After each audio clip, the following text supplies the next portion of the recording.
Oh, the mic. Yeah, I think the mic stinks. I think it stinks.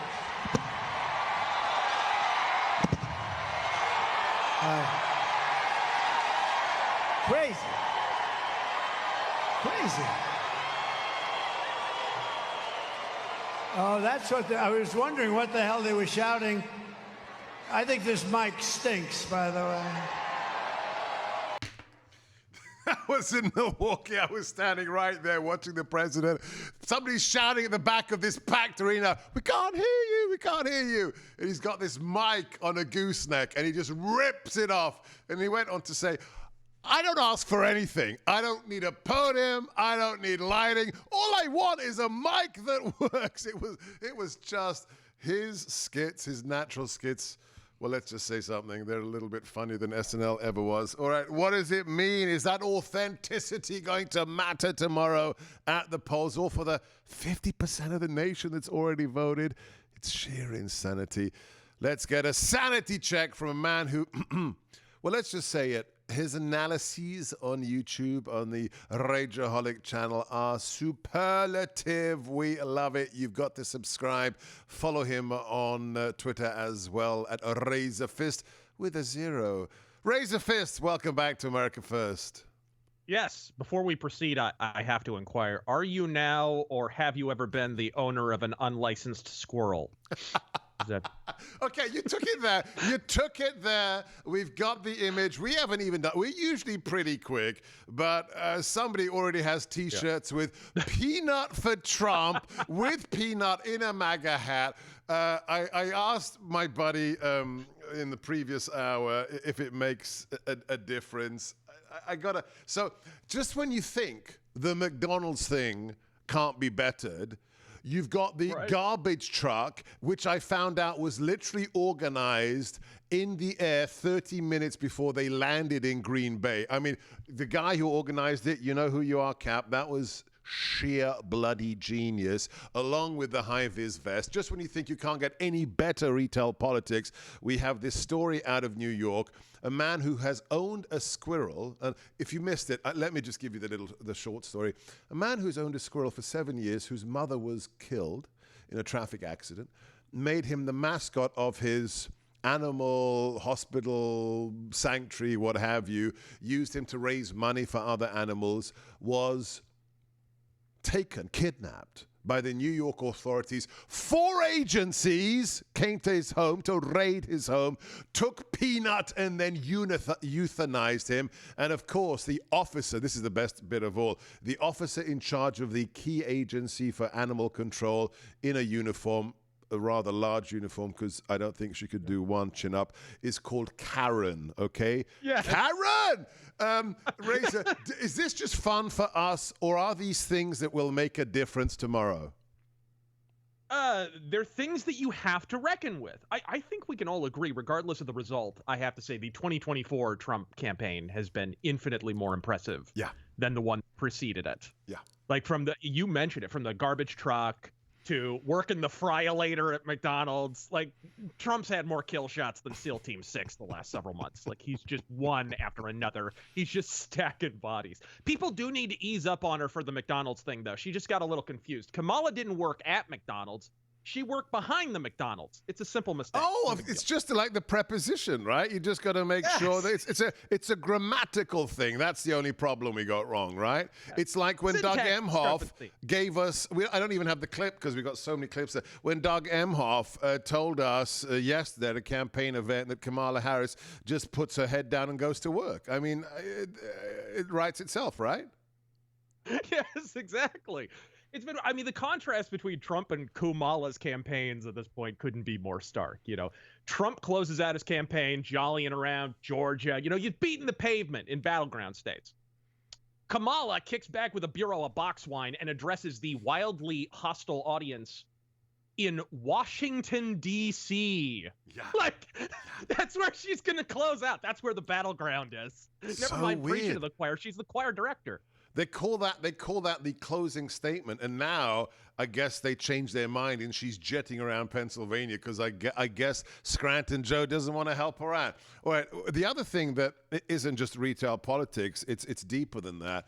Is this blitz from my former boss on new media? I mean, whether it's Andrew Schultz, Theo Von, Tyrus, and then the 3 hours on Joe Rogan without a potty break, discussing everything from psychiatry for whales and who killed JFK. I mean, truly stunning. And it wasn't. Look, I don't think it was Joe Rogan's best interview. They really didn't talk about the stakes of the election. They just went off on all kinds of things Joe wanted to talk about. But this that just dropped, I got to get your response to this, Razor Fist. I think Joe Rogan needs to start wearing a red MAGA hat for every show he's doing, because this clip of him grilling Democrat Senator Fetterman is rather delicious. Cut 16. Down because Trump he declared that's a bad deal after it was negotiated with the other side. But didn't that deal also involve amnesty, and didn't that deal also involve a significant number of illegal aliens being allowed into the country every year? I think it was 2 million people. So it was still the same sort of situation, and their fear is exactly what I talked about, that these people will be moved to swing states, and that will be used to essentially rig those states and turn them blue forever. Well, I'm not really sure if that's what's in play. I think it's really it's important that we have to have an honest conversation. But doesn't that seem logical, though? If you have a significant number of people that are being moved into swing states that have come across the border illegally, and then you've provided them with all these services, you provided them with food stamps, EBT, you've provided them with housing. You could, if you gave those people amnesty and allowed those people to vote, and it was very organized. You're talking about 75,000 votes over a few counties that switched everything over to the Republicans. You could see how you import 10 million people over the course of 4 years illegally, and then move a significant number of them to swing states, and then provide them with all these services, and then give them a path to citizenship. You could essentially rig those states. Undeniably, immigration is changing our nation. I mean, I haven't spent a lot of time in Texas, but it's very clear that immigration has remade Texas, and I think it's for a good. Who's replaced Joe Rogan with somebody who actually cares about illegal immigration? What the heck happened, Razor Fist? I don't know. I don't know what's more arresting, that Kamala is ducking Joe Rogan, or that the Democratic Party thought, you know who we should send out as her surrogate?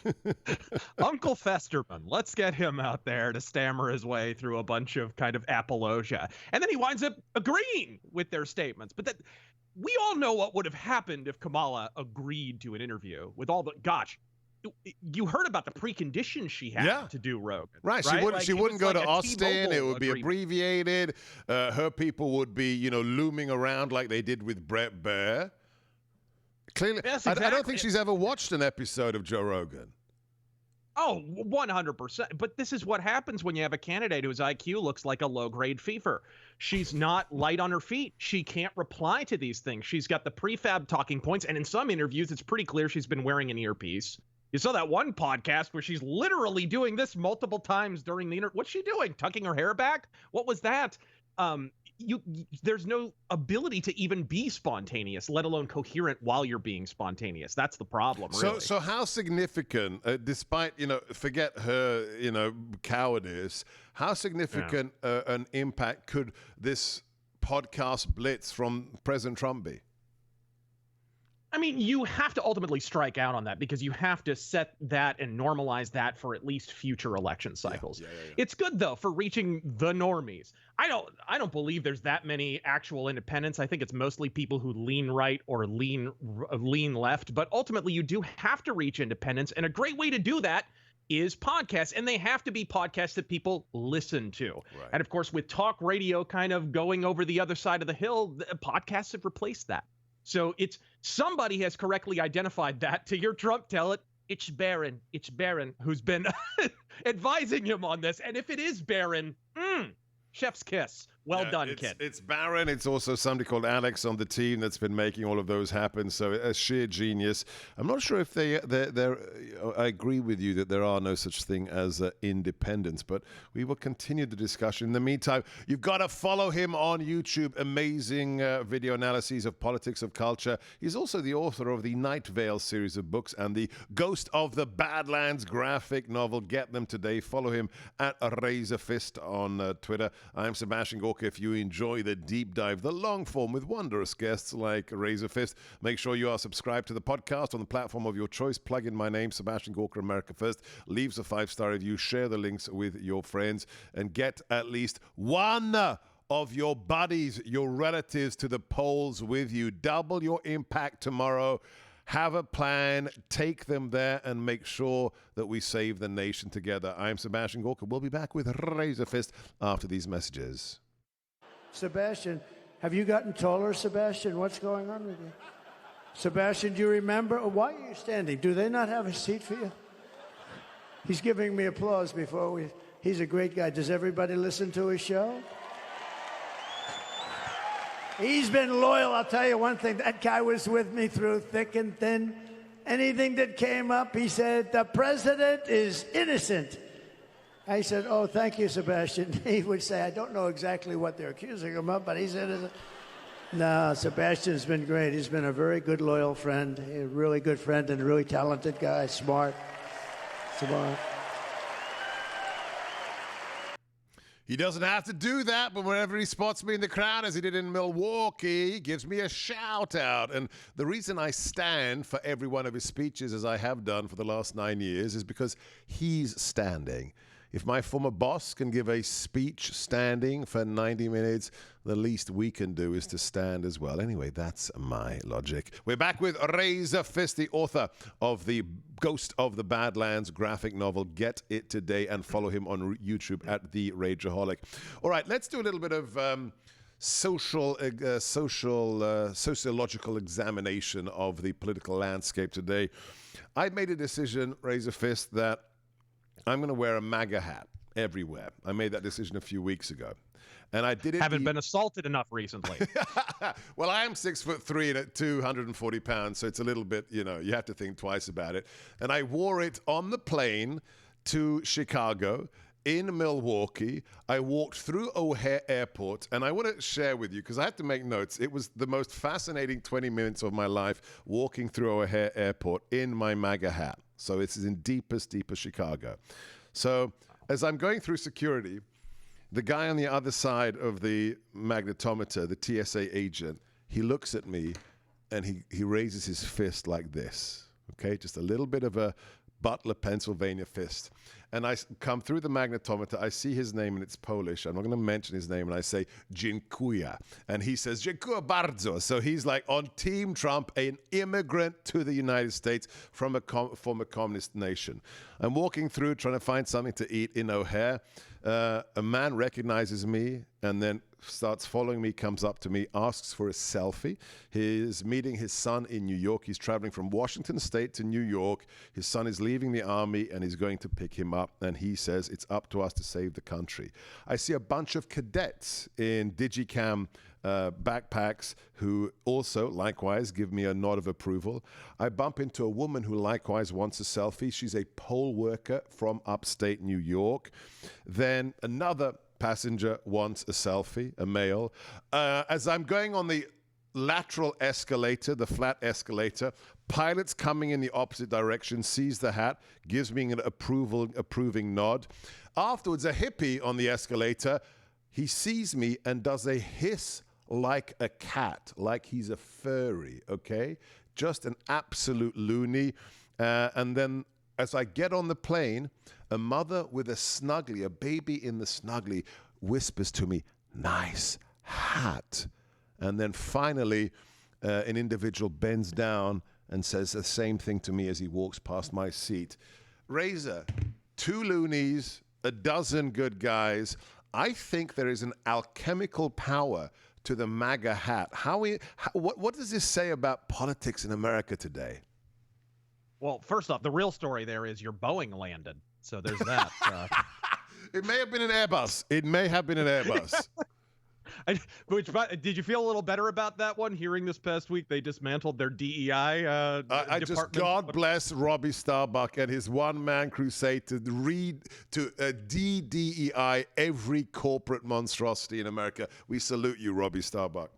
Right. The only Boeing I don't mind breaking up. But yes, it's interesting. You kind of pulled the room with that.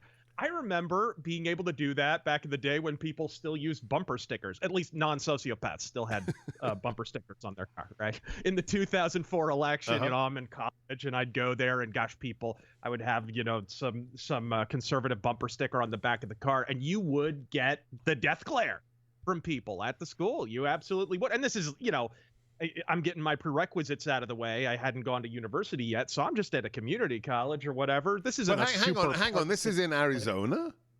Yes. What? Yes, absolutely. Phoenix.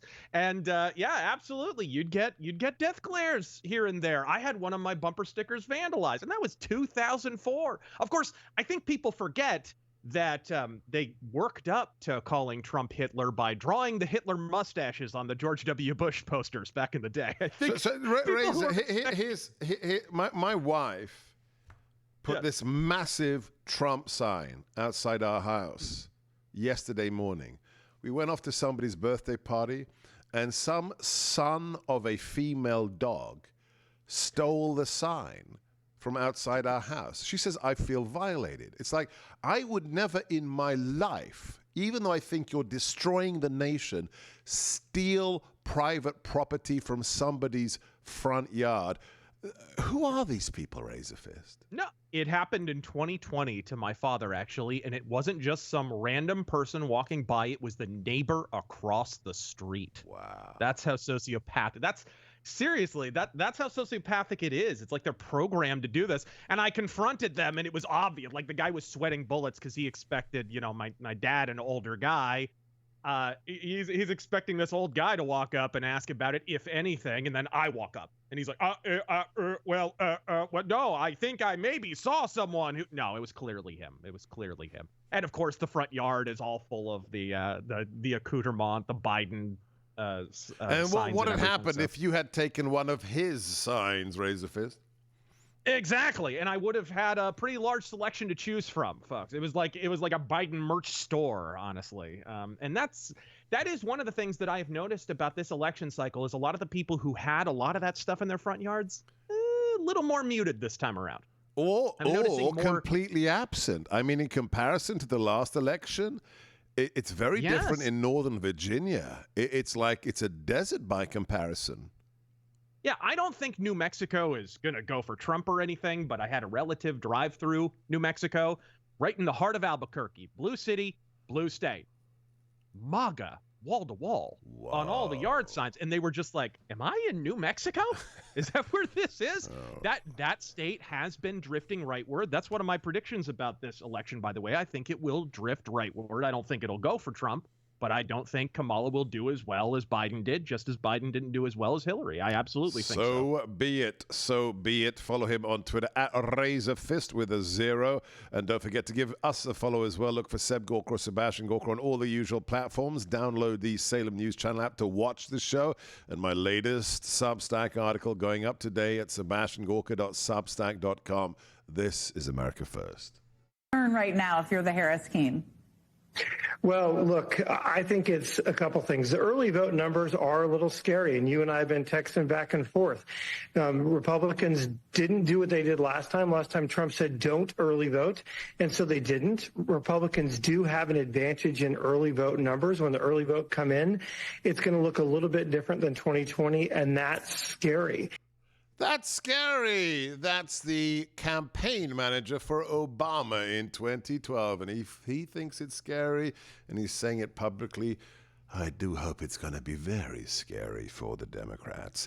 And if we do have something to celebrate, I'm not tempting fate, but if you just want a good cigar, check out the Teddy Roosevelt. It's our latest from the Liberty line. The Dr. G smokes at SebGorkaStore.com. The George Washington's already run out. It is years it took me to find a cigar worthy of the Dr. G appellation. Get your Teddy Roosevelts today, sebgorkastore.com. That's SEBGORKA, sebgorkastore.com. We're back with Razor Fist, the author most recently of the graphic novel, The Ghost of the Badlands. Make sure you are subscribed to the Rageaholic channel on YouTube. Razor Fist, what happened to the October surprise? I'm kind of shocked, right? Tomorrow's the election. Jack Smith had this complete dud 3 weeks ago. Have the Democrats forgotten dirty tricks? Honestly, yeah. Nothing on the order of the Access Hollywood tape. No. That's for sure. Nothing. The thing they were talking about was like, oh, it's even bigger. That we're going to unleash the Kraken, right? It was kind of that. And then just with a whimper, nothing. Absolutely nothing. I'm kind of shocked. Look, the truth is, it's probably a byproduct of how hyperventilative they've been for the last several years, right? Or maybe the fact that after you spent 20 months using the FBI to investigate him and 500 subpoenas, 400 witnesses, and you find nothing, he's probably the cleanest guy in politics. Right. That's it. You tend to clean your bathroom when people are going to inspect your apartment. And I think that may be part of the issue. Honestly, at this point, he's howdy doody. All right, so and again, this is just my wish list. I take nothing for granted. Take a friend to the polls. Too big to rig, too big to rig. But if, God willing, the good guys, the Patriots, win tomorrow, I have two requests. I want us to excise the lunatic QAnon Hitler apologists from the conservative movement. I'm sorry, Tucker. You don't platform people who say Churchill was the bad guy and Hitler was the victim. That's my one request on our side. And on the other side, can we just excise these people and just shun them from polite society? Sam Harris has triple-dippled down. The wonderful secular philosopher of the right said the following, cut 9. I would point out that it actually isn't necessary if you think Trump is so bad that you would vote for virtually any other human being over him, which is really the position I'm in. I mean, I just think he's such an abnormal person psychologically and ethically. I mean, in terms of the degree to which he is interested only in himself and his fame and wealth. So I'd vote for anyone else, Jeffrey Dahmer, the Menendez brothers, anyone else, because Donald Trump is ethically abnormal. Says the man who actually said on his on my friend's podcast, Trigonometry, I don't care if Hunter Biden was killing children in his basement. The laptop cover-up was justified. If the good guys win, Razor Fist, will these people just disappear finally? No, absolutely not. They'll go mask off. That's the greatest gift. You and I have probably talked about this before, but the greatest single gift that Trump has given to the right, it's not necessarily the electoral victories, although those are sweet, and I'm hoping we're about to see one tomorrow. But it's the fact that he irks the dirtbags in our own kind of camp so much they can't help but reveal their darkest motivations, right? They can't help. You had, John McCain literally get off his deathbed to save Obamacare, something he promised that he was going to kill, right? He couldn't help but go mask off because Trump bothered him that much. And that's just one of many examples. Jeff Flake here in Arizona did the same thing. Mitt Romney, right? You've seen these guys go mask off again and again. Up until that point, we certainly suspected. Those of us who pay attention to politics certainly suspected. But finally, the normies could see what their true motivations actually were. That is the greatest gift Trump has ever given us. I've got literally 10 he seconds. Never runs. We don't get that. I've got 10. You're right. I've got 10 seconds left. But why did it work? Was it because he's an actual patriot and they aren't? What was the magic ingredient that just made them unmask themselves? What do you think it is in a word? He did the one unforgivable thing: win. That was it. That was it. They love to talk about these issues. They hate to win on them. Yeah, and he actually delivered. They lectured us for 60 years about being the moral conservatives, that they'd get rid of Roe v. Wade, and they did butkus. They did nothing. Along comes the playboy from New York, and he delivers. And that is inexcusable. God bless you, my friend. The book, the graphic novel, is The Ghost of the Badlands. Follow him on Rageaholic on YouTube. I'm Sebastian Gorka. This is America.